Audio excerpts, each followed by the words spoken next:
નમસ્કાર મિત્રો, lecture number 3 વક્ર અરીસા ધોરણ 10 પ્રકાશનું પરાવર્તન અને વક્રી ભવન પાઠ કેટલામો 10મો અને ધોરણ પણ 10મું. વક્ર અરીસાની આપણે ગયા લેક્ચરમાં આપણે સમતલ અરીસાની વાત કરી. સમતલ અરીસા વડે કેવી રીતે પ્રતિબિંબ રચાય છે. વળી આપણે બીજું શું જોયું? આપણે પરાવર્તનના નિયમો. જો મિત્રો, જેટલું વિજ્ઞાનમાં ચાલે એ રોજ વાગોળવાનું. વિજ્ઞાન છે એ ગળી જવાનો વિષય નથી. વિજ્ઞાન છે એ વાગોળવાનો વિષય છે. તમે જોયું ને, ઘણી વખત પશુઓ શું કરે, પેલા ભોજન લઈ લે અને પછી શું કરે, ધીમે એને વાગોળે. તો એવી રીતે આપણે એકવાર જે વસ્તુ ભણી જઈએ, વિજ્ઞાનમાં જે કંઈ ભણી જઈએ, પછી એને સતત એનું મનન, સતત એનું ચિંતન કરવાનું. તો વિજ્ઞાન કરતા સહેલો વિષય દુનિયામાં, જગતમાં બીજો એક નથી. એટલું રસપ્રદ છે. તો આપણે આજે એમાં આગળ વધીએ. પ્રકાશના પરાવર્તન અને વક્રી ભવનના પાઠમાં આપણે આગળ વધીએ છીએ. વક્ર અરીસા. તો વક્ર અરીસા આપણે જોઈએ છીએ કે આપણા ઘરમાં ઘણી વખત આપણે વાસણ જે જોઈએ જમતી વખતે, તો ચમચી, તમે જોયું હશે, ચમચી, કટોરી. તો આ કટોરીમાં ઘણી વખત આપણે ચમચીમાં જ્યારે આપણો ચહેરો જોઈએ છીએ, તો આપણો ચહેરો કંઈક આપણને અલગ જ દેખાય છે. ન જોયો હોય તો આજે પ્રયોગ કરીને જોજો, બહુ મજા આવશે. ચમચીને જો આપણે આમ રાખશું અને ચમચીને આ રીતે ઊંધી રાખશો, તો આ બંને પ્રતિબિંબમાં તમને ફરક દેખાશે. તમે પછી એના પરથી વિચાર કરજો કે તમારા વાહનમાં જમણી બાજુએ અને ડાબી બાજુએ જે તમને બે અરીસા બતાવેલા છે, અરીસા આપેલા છે, એ કયા પ્રકારનો અરીસો છે એ તમારે વિચારવાનું છે. હવે મિત્રો, આપણે અહીંયા વાત કરીએ છીએ વક્ર અરીસાની. તો વક્ર અરીસા, બે પ્રકારના વક્ર અરીસાની આપણે અહીંયા ચર્ચા કરવાની છે. કે વક્ર અરીસામાં એક છે એ અંતર્ગોળ અરીસો છે અને બીજો બહિર્ગોળ અરીસો છે. જો અંદરની સપાટી ચળકતી હોય તો એ અરીસાને આપણે કેવો અરીસો કહીએ છીએ? અંતર્ગોળ અરીસો કહીએ છીએ. અને જો બહારની સપાટી ચળકતી હોય, એનો અર્થ કે કિરણો ક્યાં આપાત થાય છે? બહારની સપાટી ઉપર આપાત થાય છે. આ સપાટી પર આપાત થાય છે. જ્યારે અહીંયા કિરણો ક્યાં આપાત થાય છે? અંદરની સપાટી પર આપાત થાય છે. તો અંદરની સપાટી ચળકતી છે તો આપણે એને કેવો કહીશું? અંતર્ગોળ અરીસો કહીશું. અને બહારની સપાટી જો ચળકતી છે તો આપણે એને કેવો અરીસો કહીશું? બહિર્ગોળ અરીસો કહીશું. પ્રશ્ન આપણને એ થાય કે આ અંતર્ગોળ અરીસો અને બહિર્ગોળ અરીસો આ બનાવતા હશે કેવી રીતે? તો અંતર્ગોળ અરીસો અને બહિર્ગોળ અરીસો એક કાચના ગોળામાંથી ભાગ કાપી લેવામાં આવે. આ કાચનો ગોળો છે. હવે ધારો કે હું આ બંને ભાગ આ રીતે કાપી લઉં છું, તો તમે જોઈ શકો મિત્રો કે એક છે એની મેં અંદરની સપાટી ચળકતી બનાવી છે, તો એને હું કેવું કહીશ? અંતર્ગોળ અરીસો મારો બની ગયો. અને બીજો એક ભાગ જે ગોળાનો છે, જેની આપણે બહારની સપાટી આપણે ચળકતી બનાવીશું, તો એ આપણી માટે કેવો બની જશે? બહિર્ગોળ અરીસો બની જશે.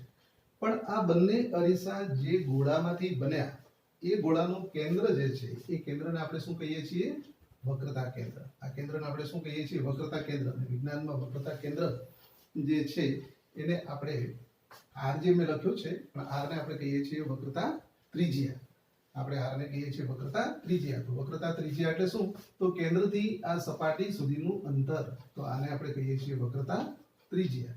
વક્રતા ત્રિજ્યા, વક્ર અરીસાનું કેન્દ્રથી અંતર, તો એને શું કહેવાય? વક્રતા ત્રિજ્યા. વર્તુળમાં કેન્દ્રથી વર્તુળ પરના કોઈ પણ બિંદુ સુધીનું અંતરને શું કહેવાય? ત્રિજ્યા. તો અહીંયા આપણે વક્રતા કેન્દ્ર જે છે ત્યાંથી કોઈ પણ અરીસાના કોઈ પણ બિંદુ ઉપરનું અંતર, કારણ કે આ તો બધી ત્રિજ્યાઓ રહેવાની, અને એક જ વર્તુળની બધી ત્રિજ્યાઓ કેવી હોય? એકરૂપ હોય. તો આ છે આપણી વક્રતા ત્રિજ્યા. અને આ જે આપણું જે કેન્દ્ર, આપણને જે ગોળાનું કેન્દ્ર મળે છે, એને આપણે કહીએ છીએ વક્રતા કેન્દ્ર. તો આપણે વાત કરીએ છીએ અંતર્ગોળ અરીસાની અને બહિર્ગોળ અરીસાની. તો હવે આપણે એ જોવાનું છે મિત્રો કે અંતર્ગોળ અરીસા ઉપર પ્રકાશનું પરાવર્તન, પ્રકાશના કિરણો અંતર્ગોળ અરીસા ઉપર આપાત થાય તો કઈ રીતે પરાવર્તન પામે, અને પ્રકાશના કિરણો બહિર્ગોળ અરીસા ઉપર આપાત થાય તો કઈ રીતે પરાવર્તન પામે, એ આપણે જોઈએ. તો અહીંયા મેં એક અંતર્ગોળ અરીસો બતાવેલો છે, MM dash. M for mirror. Mirror એટલે શું? અરીસો. MM ડેશ એટલે યાદ રાખવું સહેલું પડે. ત્યાર પછી આ જે વક્ર અરીસો છે એનું બરાબર મધ્યબિંદુ અથવા જેનું કેન્દ્ર, જેને આપણે ધ્રુવ કહીએ છીએ, એને આપણે દર્શાવીએ છીએ O વડે. હવે આ કિરણોને અંદરની સપાટી ચળકતી છે એટલે આ કેવો અરીસો છે? અંતર્ગોળ અરીસો છે. આ અરીસા પર પ્રકાશના કિરણો આપાત થાય છે. ક્યાં? અંદરની સપાટી પર. અને એ સપાટી પર આપાત થયા પછી એ પરાવર્તન પામે છે, અને પરાવર્તિત થતા કિરણો એક બિંદુએ એકત્રિત થાય છે. અંતર્ગોળ અરીસામાં શું થાય છે? આપાત થતા કિરણો, સમાંતર રીતે આપાત થતા કિરણો એ પરાવર્તન પામ્યા પછી એક બિંદુએ કેન્દ્રિત થાય છે. તો તો આ બિંદુ જે બિંદુ ઉપર કેન્દ્રિત થાય એ બિંદુને આપણે શું કહીએ છીએ? મુખ્ય કેન્દ્ર કહીએ છીએ. મુખ્ય કેન્દ્રને આપણે વિજ્ઞાનમાં કઈ નિશાની કયા લેટરથી કયા આલ્ફાબેટથી આપણે દર્શાવીએ છીએ? Capital F.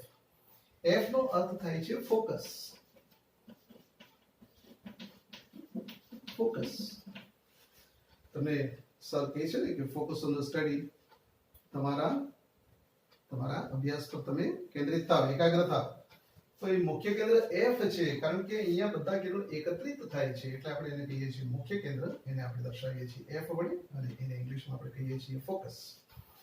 તો આ બધા કિરણો એક જગ્યાએ કેન્દ્રિત થાય છે. જ્યારે બહિર્ગોળ અરીસામાં આપણે બહારની સપાટી ચળકતી બતાવી છે. જ્યારે બહારની સપાટી ચળકતી બતાવવાની હોય ત્યારે આપણે નિશાની અંદરની તરફ કરીશું. આ પ્રકારના ડેશની નિશાની અંદરની તરફ કરીશું. અને અંદરની સપાટીને જ્યારે ચળકતી બતાવવાની હોય ત્યારે આ પ્રકારના ડેશની નિશાની આપણે બહારની તરફ કરીશું. કારણ કે એનું પણ મહત્વ છે. ઘણી વખત આવી નિશાની કરવાની રહી ગઈ હોય તો પણ ઘણી વખત આપણો માર્ક કપાઈ જાય. તો અહીંયા આપણે બહિર્ગોળ અરીસો બતાવ્યો છે. બહિર્ગોળ અરીસાની બહારની સપાટી ચળકતી છે. હવે બહારની સપાટી ઉપર જ્યારે પ્રકાશના કિરણો આપાત થાય ત્યારે શું ઘટના ઘટે છે? તો બહિર્ગોળ અરીસામાં તમે જુઓ કે જ્યારે પ્રકાશના કિરણો આપાત થાય છે ત્યારે એ પ્રકાશના કિરણો શું થાય છે? પરાવર્તન પામે છે. પરાવર્તન પામ્યા પછી કોઈ એક બિંદુએ કેન્દ્રિત થતા નથી. બહિર્ગોળ અરીસામાં આપાત થતા કિરણો કોઈ એક બિંદુએ કેન્દ્રિત થતા નથી. તો અહીંયા આપણને અંતર્ગોળ અરીસામાં મુખ્ય કેન્દ્ર મળે છે, વાસ્તવિક મુખ્ય કેન્દ્ર મળે છે. એવી રીતે આપણને બહિર્ગોળ અરીસામાં વાસ્તવિક મુખ્ય કેન્દ્ર મળતું નથી. તો આપણે શું કરવાનું? તો કે આ કિરણોને આપણે જો પાછળની તરફ લંબાવી દઈએ, ત્રણ કિરણોને, તો આપણને પાછળની તરફ એ ત્રણેય કિરણો મળતા હોય એવો ભાસ, તો એને આપણે કહીએ છીએ એનું મુખ્ય કેન્દ્ર. તો આ જે અરીસામાં તમે જોઈ શકો કે બધા કિરણો જુદી જુદી દિશાઓમાં પરાવર્તન પામે છે, કોઈ એક બિંદુ પર કેન્દ્રિત થતા નથી. જ્યારે અંતર્ગોળ અરીસામાં બધા કિરણો પરાવર્તન પામ્યા પછી એક બિંદુએ કેન્દ્રિત થાય છે. જે બિંદુએ કેન્દ્રિત થાય છે તેને મુખ્ય કેન્દ્ર કહેવાય છે. જે બિંદુએથી અલગ અલગ દિશામાં પ્રસરે છે, અલગ અલગ દિશામાં પરાવર્તન પામે છે, એને આપણે બહિર્ગોળ અરીસો કહીએ છીએ. તો બહિર્ગોળ અરીસો અને અંતર્ગોળ અરીસામાં એક ખાસ ધ્યાન રાખવાનું કે અંતર્ગોળ અરીસો હોય કે બહિર્ગોળ અરીસો હોય, પણ બરાબર એના ધ્રુવ પર આપાત થતું જે કિરણ છે એ હંમેશા અરીસાને કેવું હોય? લંબ હોય. તો તે કિરણ તે જ દિશામાં પાછું પરાવર્તન પામે. જેમ કે અહીંયા મેં આકૃતિમાં દર્શાવ્યું છે, આપાત કિરણ છે અને તે જ દિશામાં એ જ પાથ ઉપર, એ જ માર્ગ ઉપર એનું પરાવર્તન થાય છે. કારણ કે આ જે ખૂણો છે, જ્યારે ધ્રુવ ઉપર જ્યારે કોઈ પણ કિરણ આપાત થાય છે ત્યારે એ અરીસાને કેવું ગણવામાં આવે છે? લંબ ગણવામાં આવે છે. લંબ નો અર્થ થાય 90 અંશનો ખૂણો બનાવે. અને લંબ કિરણ જે આપાત થતું હોય એ લંબ દિશામાં જ પરાવર્તન, એટલે કે એ જ ખૂણે પરાવર્તન પામે છે.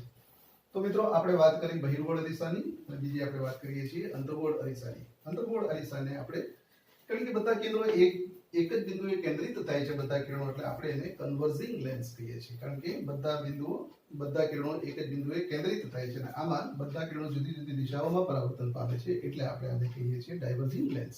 ડાયવર્જ થવું એટલે એકબીજા કિરણો એકબીજાથી દૂર જાય, અને કન્વર્જ થવું એટલે શું થાય? તો કે એક જ બિંદુએ કેન્દ્રિત થાય, એટલે આને કન્વર્જિંગ મિરર કહેવાય છે અને ડાયવર્જિંગ મિરર કહેવાય છે ઇંગ્લિશમાં. ત્યાર પછી આપણે આ વાત કરી પ્રકાશના પરાવર્તનની. હવે પ્રકાશનું પરાવર્તન છે તેમાં પણ બે બાબત આપણે જોવી જોઈએ કે પ્રકાશનું પરાવર્તન છે એ પણ બે પ્રકારના પરાવર્તન હોય છે. એક તો કે નિયમિત પરાવર્તન અને બીજું છે એ અનિયમિત પરાવર્તન. નિયમિત પરાવર્તન અને અનિયમિત પરાવર્તન એનો આધાર કોની ઉપર છે? તો એ જે તે સપાટી પર આપાત થાય છે તે સપાટી પર એનો આધાર છે.